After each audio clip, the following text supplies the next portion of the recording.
Have you ever gazed upon the vastness of the cosmos, the intricate dance of galaxies, the silent majesty of ancient trees, and felt a whisper in the wind, a deep, unsettling sense that something profound remains untold?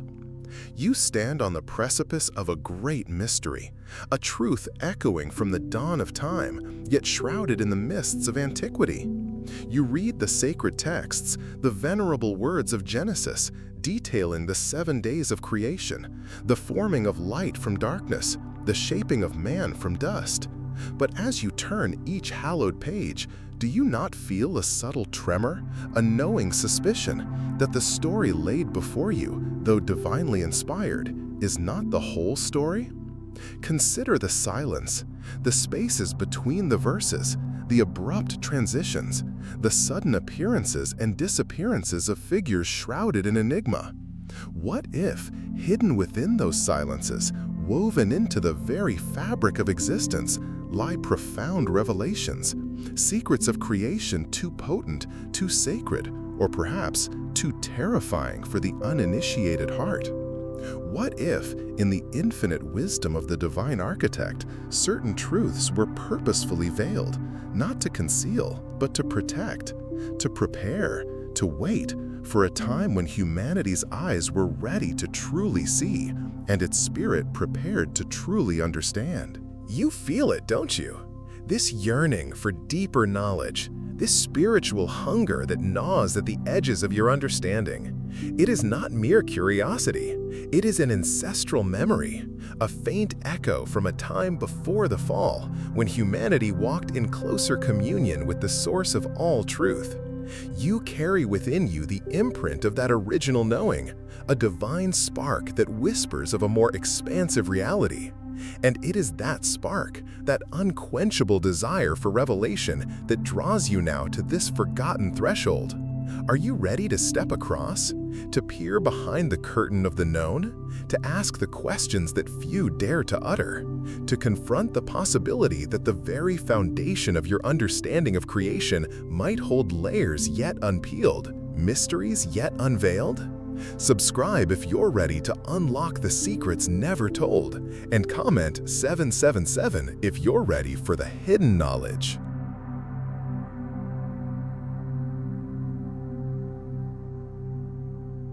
In the beginning, as the ancient scrolls of Genesis proclaim, God created the heavens and the earth. A powerful declaration, simple in its profound truth, yet within its very brevity lies the first whisper of a greater narrative, a story stretching far beyond the familiar verses we hold so dear. We are told of light and darkness, of skies and seas, of dry land emerging from waters, and of life bursting forth in glorious abundance. He spoke, and it was so. He commanded, and it stood fast. Yet even in this divine simplicity, a reflective soul might pause and ask, what else transpired in those pristine moments? What cosmic ballet unfolded beyond our comprehension, behind the veil of our limited perception? The traditional account, sacred and foundational, offers us a framework, a divine blueprint for understanding our origins. But think of a magnificent tapestry woven with threads of light and shadow. What if, in our human limitation, we are only seeing the front, the surface, while the reverse side, intricate and equally vital, holds patterns and knots that reveal the true complexity of its making? This is the essence of the hidden books, the apocryphal echoes, the spiritual whispers that suggest a deeper, more nuanced creation story. Consider, if you will, the very act of creation itself. Was it a singular linear progression, or a multidimensional unfolding, a cascade of divine decrees and cosmic alignments that defy our simple temporal understanding? The Book of Genesis, in its majestic poetry, speaks of the deep and the Spirit of God hovering over the waters. Genesis 1:2. What were these waters? Not merely earthly oceans, perhaps, but primordial cosmic energy, a vast, formless expanse awaiting the divine impress. and the spirit, a living force pregnant with potential, ready to breathe life into the void. This imagery itself is a window into a mystery, hinting at a complexity far beyond mere physical construction. Then came the light, and darkness was divided. Genesis 1:4. But was this simply the physical separation of day and night, or a profound spiritual differentiation? The ancient mystics often speak of a primordial light, a luminous essence that permeated all before the manifestation of physical forms. Could it be that the division was not just light from darkness, but truth from illusion, sacred from profane, or perhaps dimensions themselves separating into distinct planes of existence? For light, in its purest sense, is knowledge, understanding, revelation.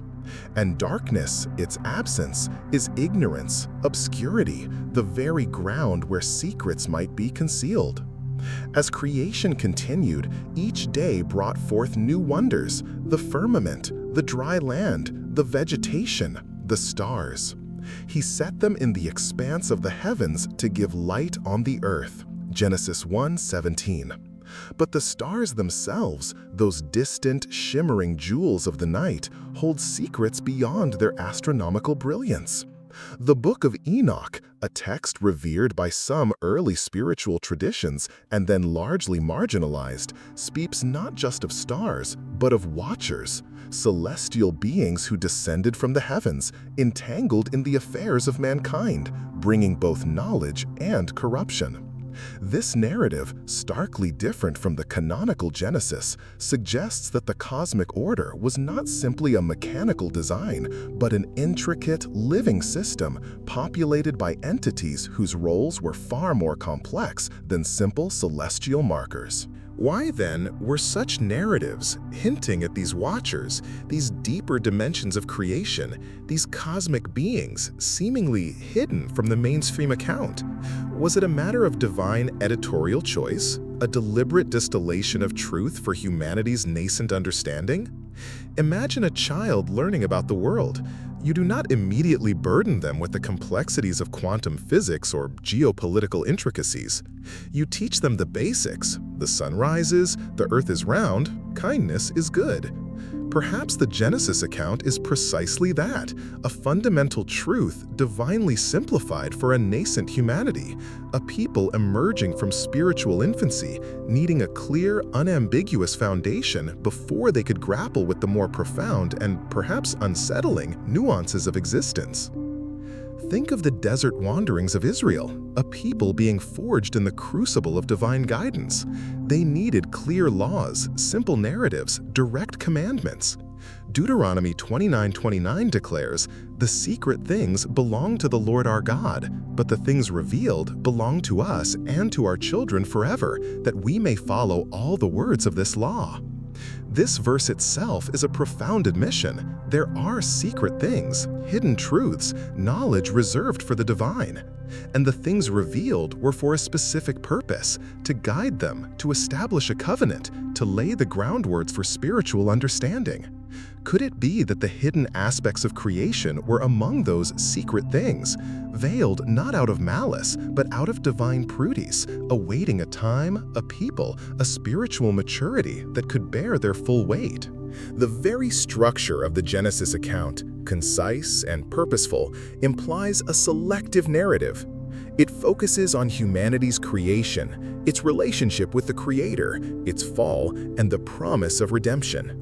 It is a story of covenant, of relationship, of moral choice. The other narratives, those found in ancient texts like Jubilees, the Testament of Adam, or the Apocalypse of Abraham, delve into details that might have distracted from this core message.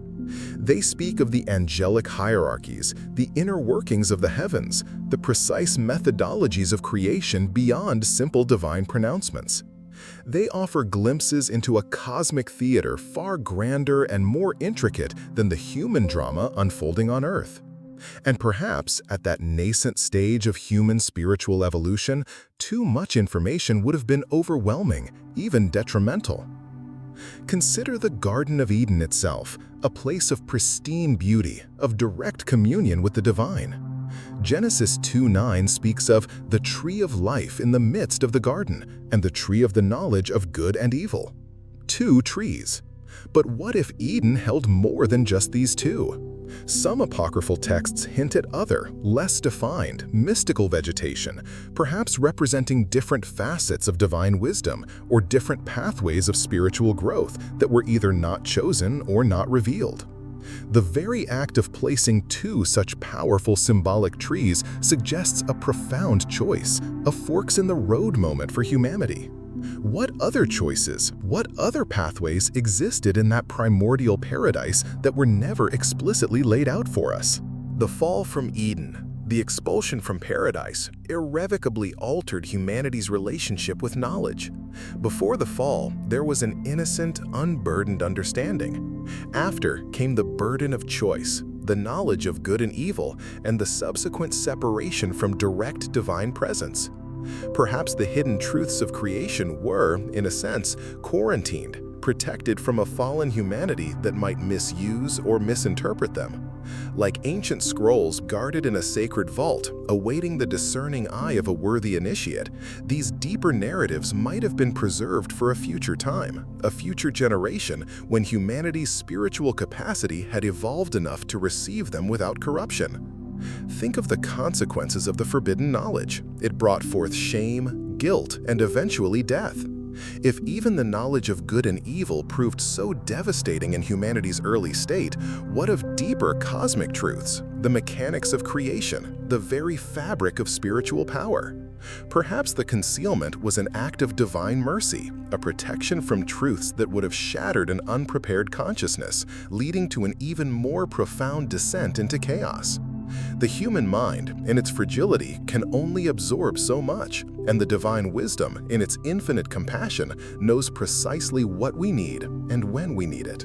The story of Cain and Abel, a stark narrative of brother against brother, unfolds shortly after the expulsion from Eden, Genesis 4. This tale, too, holds a veiled truth. Cain's offering was rejected, Abel's accepted.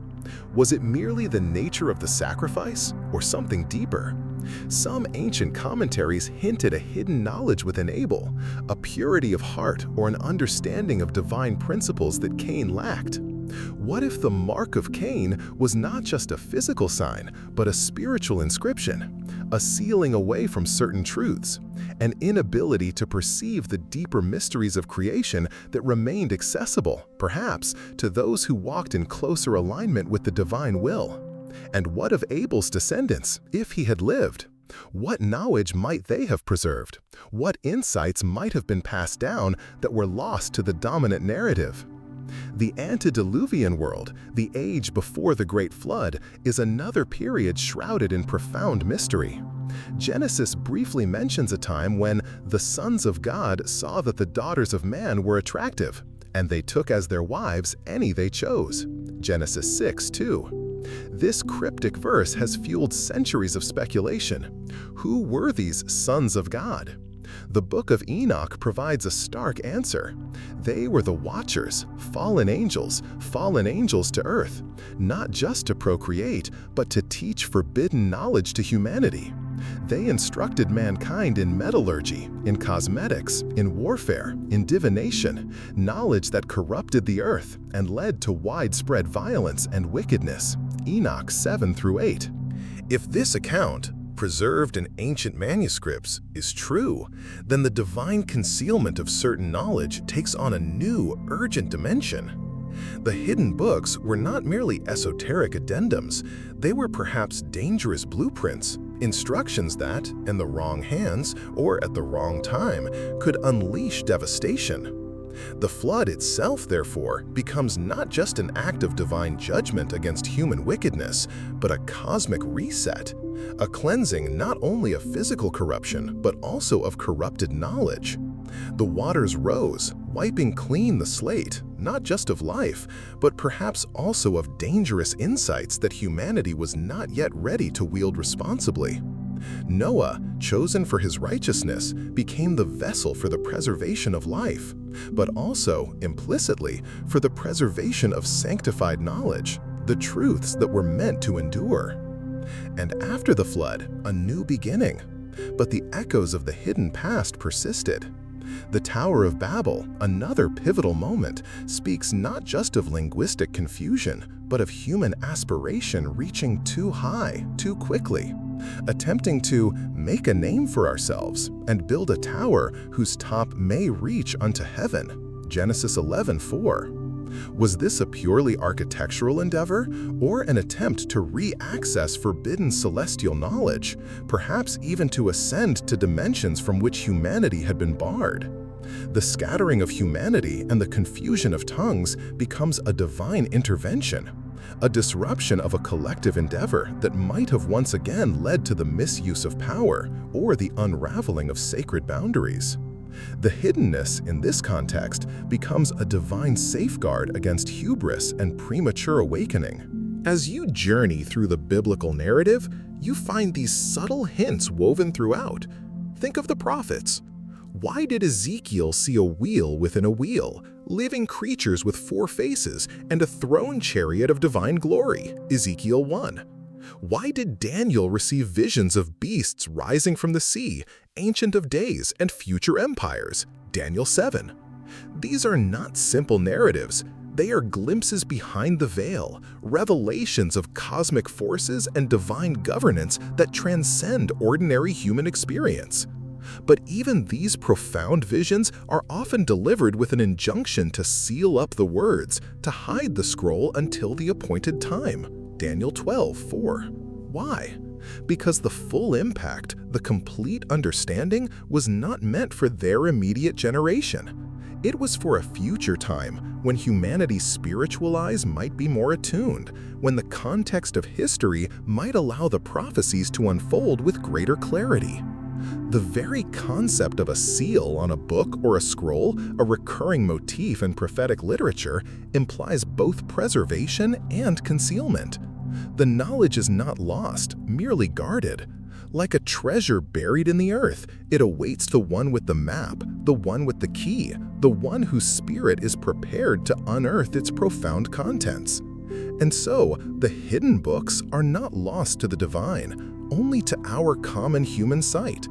They exist in the celestial archives, in the Akashic records, in the very fabric of creation, patiently waiting for the moment of their unveiling. The journey of humanity, therefore, becomes a gradual process of revelation.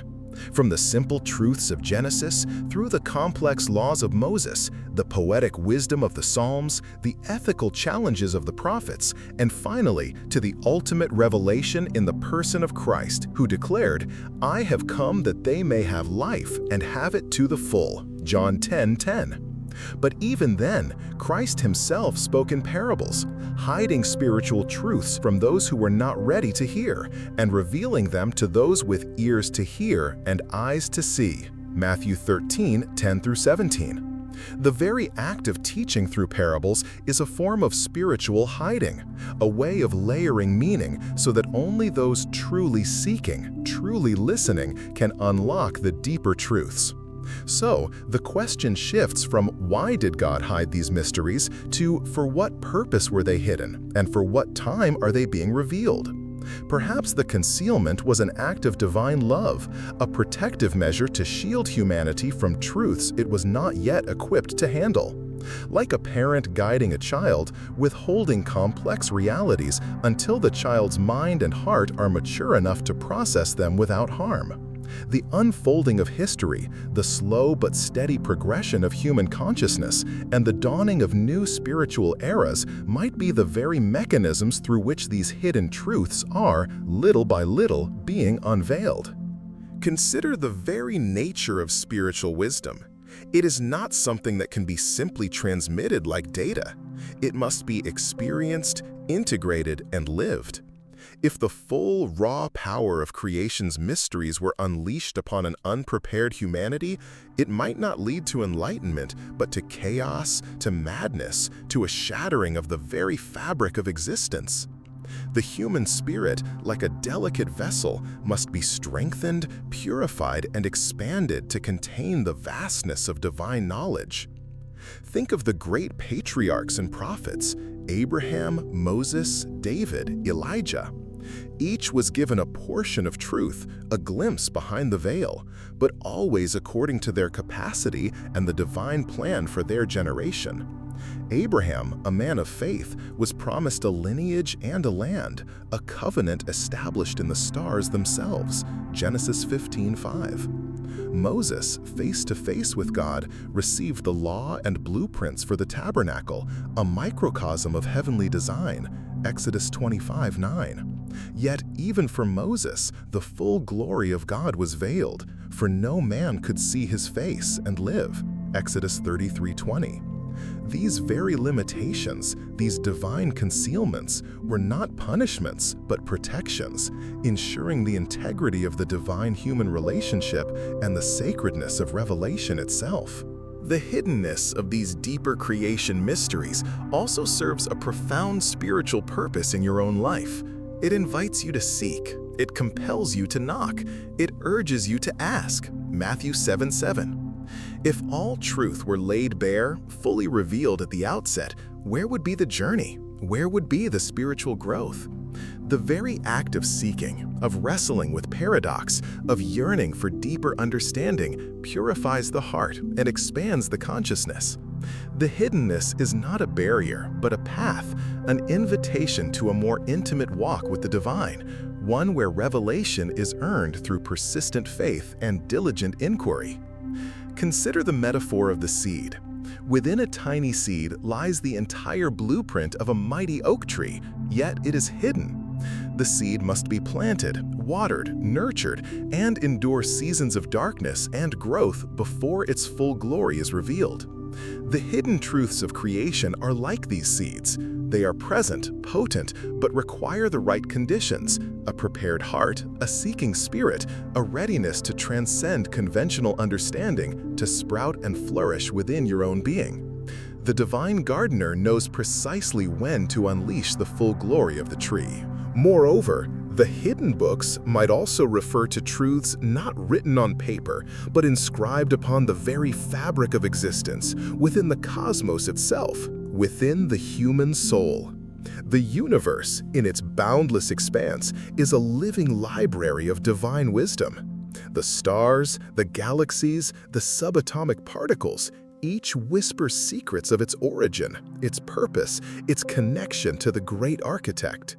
And the human being, created in the image of God, holds within its very DNA the echoes of creation, the potential for divine connection, the capacity to perceive truths that transcend the physical senses.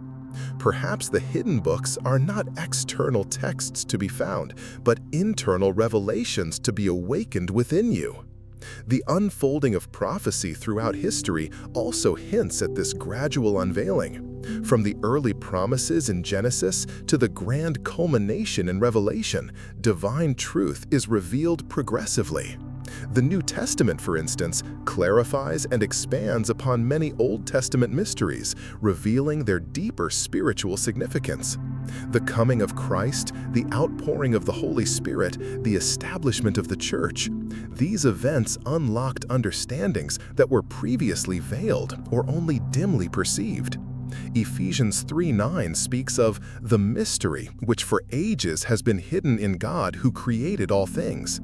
This suggests a divine timetable, a preordained moment for the full revelation of certain truths, a time when humanity, through Christ, would be ready to receive them. So, you are living in an era of awakening. As the world accelerates, as information floods our senses, there is also a profound spiritual hunger for authenticity, for deeper meaning. This era may very well be the appointed time that ancient prophets foretold, a time when the seals are broken and the hidden knowledge begins to emerge from the shadows. The veil is thinning, the whispers are growing louder, And those who seek with a pure heart, those who are willing to question and to listen, will find that the ancient secrets are not just historical curiosities, but living truths that illuminate your present reality and guide your future path. The journey into these hidden mysteries is not for the faint of heart. It requires humility to unlearn, courage to confront the unfamiliar, and discernment to separate truth from deception. But the reward is immeasurable: a more expansive view of God, a deeper understanding of creation, and a profound connection to the divine tapestry in which your own life is intricately woven. You are invited to become a seeker, a spiritual archaeologist, digging through the layers of time and tradition to unearth the precious gems of truth that have patiently awaited their rediscovery. What then is your response to this invitation? Will you remain content with the surface narrative, or will you dare to venture into the depths to explore the hidden chambers of creation's mysteries? The choice is yours, and within that choice lies the potential for a transformative journey. The Book of Jasher, another ancient text referenced in the canonical books of Joshua and 2 Samuel, presents a compelling case for hidden narratives. It recounts events from creation to the giving of the law, often providing richer details and different perspectives than those found in Genesis. For instance, Jasher elaborates on the lives of the patriarchs, on the angelic influences surrounding early humanity, and even on the hidden knowledge possessed by figures like Noah and Enoch. Why would such a book, clearly acknowledged within sacred scripture, not be fully incorporated into the mainstream biblical narrative?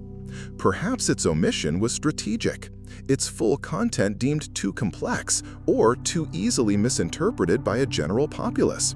Much like a master craftsman keeps certain advanced tools from an apprentice until they have mastered the basics. And what of the enigmatic Book of the Wars of the Lord, mentioned in Numbers 21:14? This brief reference hints at another lost record, presumably detailing divine interventions and cosmic battles that shape the destiny of nations. These are not mere poetic allusions. They are acknowledgments within the very texts we hold sacred that there exist other accounts, other dimensions of divine activity, other books that chronicle the unseen workings of the Most High. You are left to wonder: what victories were recorded in its pages? What divine strategies were unveiled? What profound truths about the nature of spiritual warfare, hidden from human eyes, lie within its forgotten words? This pattern of selective revelation continues throughout the prophetic era.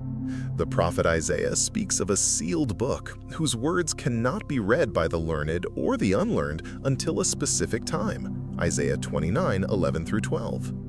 This imagery powerfully conveys the idea of divine timing and purpose in the unveiling of truth. It suggests that knowledge is not simply about intellectual capacity, but about spiritual readiness. You might possess the intellectual keys, but without the spiritual key of discernment and humility, the book remains sealed, its mysteries locked away. The universe, in its boundless wisdom, reveals its secrets not to the arrogant, but to the humble, to those who approach with reverence and a longing to truly understand. Consider also the Book of Revelation itself, a culmination of prophecy, a grand unveiling of the end times. Yet, even within its dramatic imagery, there are 7 seals that must be broken, 7 thunders whose voices are not to be written down, and a little scroll that John is commanded to eat to internalize its bittersweet message. Revelation 5:1, 10:4, 10:9. This final, ultimate revelation still contains elements of concealment, of truths that are experienced rather than merely read, of events so profound they defy simple articulation. It reinforces the idea that even the most direct divine communications often carry layers of meaning, some of which are meant for a specific time, a specific people, or a specific level of spiritual comprehension. So, why did God hide these mysteries? The reasons are multifaceted, interwoven with divine wisdom and profound love. Firstly, protection. to shield humanity from truths it was not yet prepared to handle, truths that could lead to destruction, spiritual confusion, or the misuse of divine power. Like a parent hiding sharp objects from a child, God, in His infinite wisdom, knows what is safe to reveal and when. Secondly, preparation. To allow humanity to mature spiritually, to build a foundational understanding of truth before introducing more complex or challenging concepts.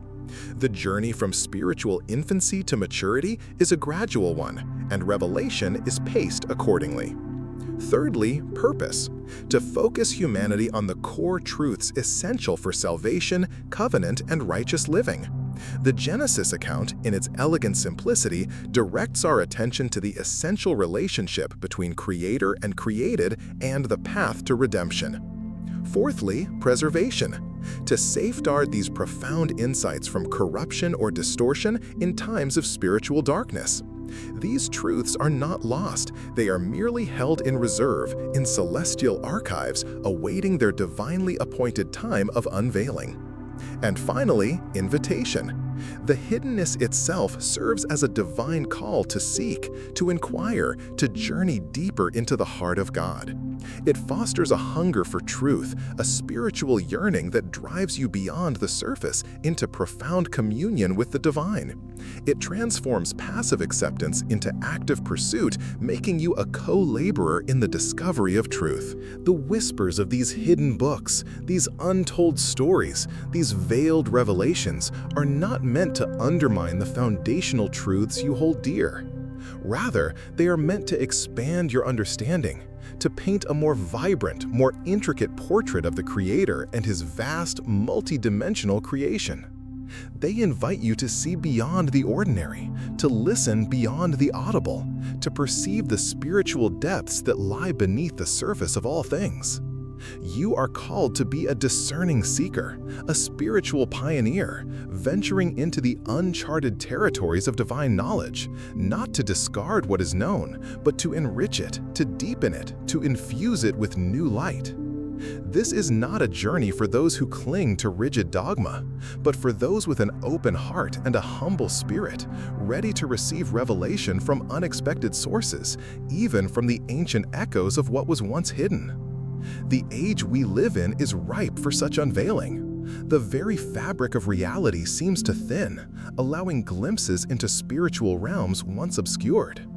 Are you ready to see? Are you ready to hear? Are you ready to awaken to the fuller, more glorious narrative of creation and your place within it? If this story stirred something deep within you, subscribe and walk with us through the forgotten paths of Scripture, mystery, and revelation.